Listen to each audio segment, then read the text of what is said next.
6월 25일 주일 성령님과 함께하는 50일 가정예배를 시작하겠습니다.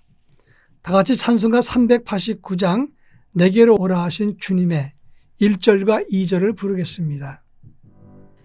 내게로 오라 하신 주님의 말씀을 따라 나와서 내 몸과 마음을 주께 드리니 주여 받아주소서.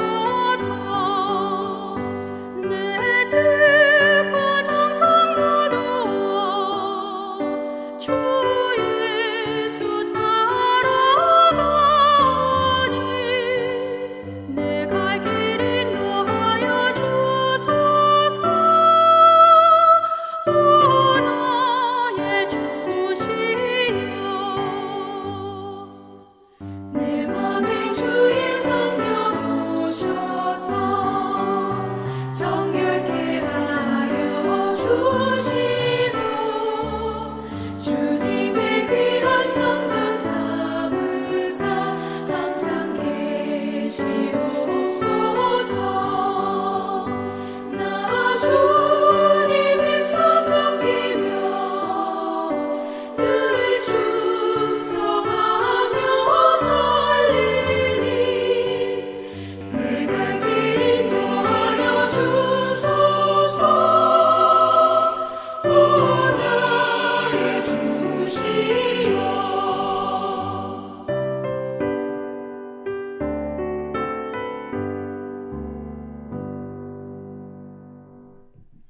이 시간 우리에게 주시는 하나님 말씀은 신약성경 요한복음 5장 1절로 9절 말씀입니다. 제가 봉독합니다. 그 후에 유대인의 명절이 되어 예수께서 예루살렘에 올라가시니라.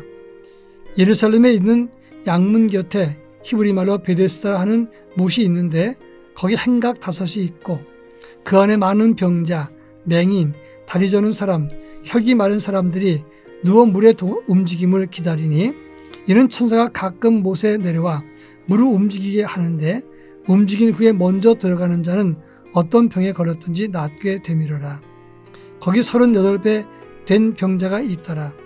예수께서 그 누운 것을 보시고 병이 벌써 오랜 줄 아시고 이르시되 내가 낫고자 하느냐.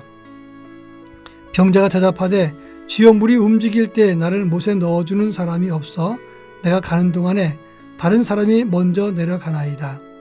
예수께서 이르시되 일어나 내 자리를 들고 걸어가라 하시니 그 사람이 곧 나아서 자리를 들고 걸어가니라. 이날은 안식일이니. 아멘. 오늘은 온 가족 예배를 드리는 가정주일입니다. 해마다 5월이 되면 가정의 달이라고 해서 교회적으로는 행사가 많이 있습니다. 어린이날, 어버이날 행사, 그리고 가정주일, 스승의 날, 그러면서 다음 세대 교육을 어떻게 해야 되는가.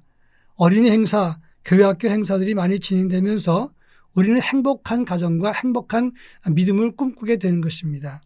중요한 것은 우리 교회나 우리 가정이 행복해지려면 우리 모두가 예수 그리스도 안에 거해야 되는 것이고 또 어떤 행사나 교육을 하더라도 예수님의 명령과 성령의 이끌심을 받아야 된다는 것을 잊지 말아야 됩니다. 특히 영원 사랑과 그리고 생명을 소홀히 여기지 않는 자세로 사람들을 존중히 여길 때 행복해질 수 있다는 것을 기억해야 됩니다. 오늘 본문의 말씀은 38년 된 병자를 고치신 예수님 사건을 다루고 있습니다. 이 본문의 말씀을 살펴보면 우리가 믿는 예수를 왜 우리가 전해야 되는가 이것을 잘 설명하고 있습니다. 예수님께서 유대인의 명절이 되어서 예루살렘에 올라가셨습니다. 그때 베데스다 연못에 많은 환자들이 모여 있는데 그곳에 38년 된 병자를 예수님이 고쳤다고 하는 것입니다. 오늘 1절에 보면 유대인의 명절이라고 했는데 학자들의 주장에 의하면 이때는 77절이라고 합니다. 다시 말해서 구약 성경에서 6월절 지난 다음에 77절, 그럼 곧 오순절이 되는 것입니다. 이때는 추수한 것을 농사진 것을 거두는 추수의 시기라고도 말할 수 있습니다. 그런가 하면 신약 성경에서는 이 77절 지난 다음을 성령 강림절이라고 말을 합니다. 이 본문에 나오는 의미가 어떤 것인가를 함께 살펴보겠는데, 첫 번째 2절과 3절 말씀을 보면 예수님은 77절 축제 때 사람들이 즐기는 장소를 가지 않고 환자들이 많은 베데스다 연못으로 갔다고 하는 것입니다. 그 당시 베데스다 연못은 중간중간에 물이 움직이는 경우가 있었는데 아마도 용천수가 나오는 때를 아닌가 이렇게 생각합니다. 또 사람들은 그곳이 간헐천이 있었다라고 말하기도 합니다. 근데 속설에 의하면 누구든지 가장 먼저 그 물에 뛰어들어가는 사람이 병이 낫게 된다 이런 소문이 났습니다. 그러다 보니까 많은 병자들이 그 베데스다 연못에 몰려들었던 것입니다. 예수님은 즐기고 먹고 춤추고 노래하는 그곳이 아니라 환자들이 모여있는 이곳으로 가셨다고 하는 겁니다. 사람들의 관심은 모여서 즐기는 곳, 유명한 곳, 만나는 것이 있는 곳, 그리고 사람들에게 관심이 집중된 것, 이런 곳으로 찾아갑니다. 그러나 예수님은 고통스러운 사람을 찾아가셨다는 것입니다. 여기에 복음의 본질이 무엇인가를 말씀하고 있는 것입니다. 오늘 본문 5절과 7절에 보면 5절에서 38년 된 병자라 그랬고 7절에 물이 움직일 때 나를 못에 넣어줄 자가 없고 내가 가는 동안 다른 사람이 먼저 내려가나이다 이렇게 말했습니다. 긴 병에 효자가 없다고 했습니다. 38년 병치를 했으면 사람들이 이제 지쳤을 것입니다. 그래서 그런지 아무도 그를 못에 넣어줄 사람이 없었습니다.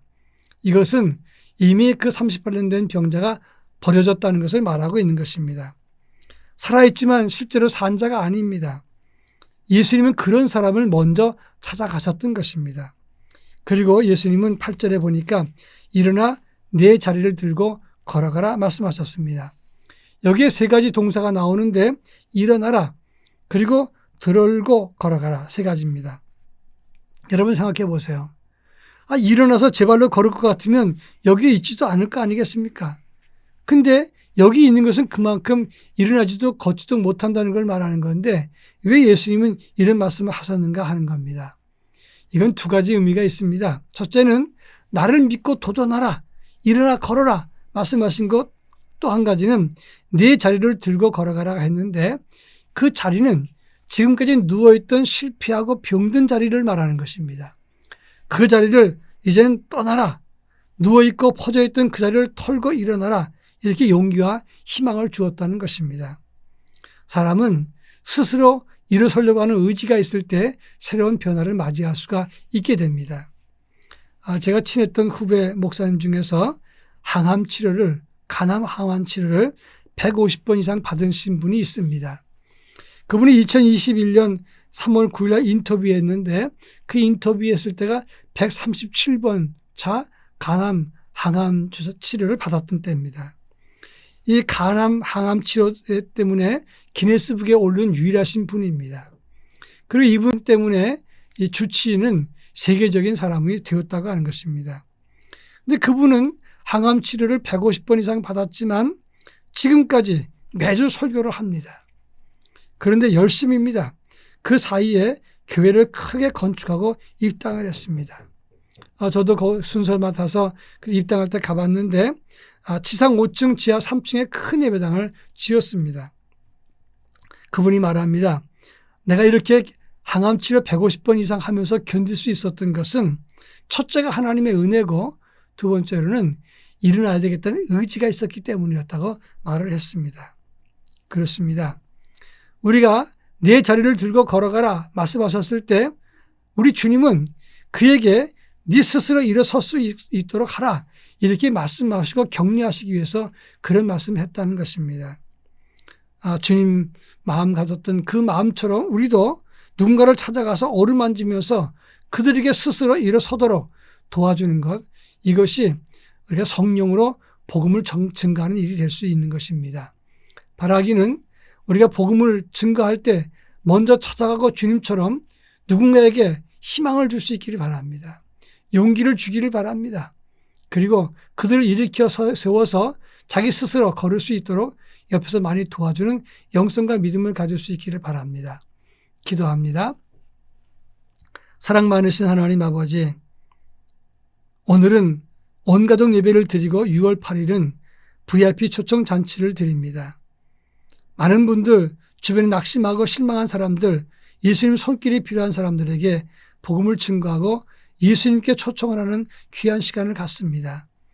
주님, 저희들에게 찾아갈 수 있게 해주시고 또 주 앞에 나오게 주님께서 마음을 움직여 주시기를 원합니다. 그리고 주의 말씀을 듣고 스스로 일어서는 놀라운 하나님의 역사가 나타나도록 은총을 더하여 주시옵소서. 예수님의 이름으로 기도합니다. 아멘.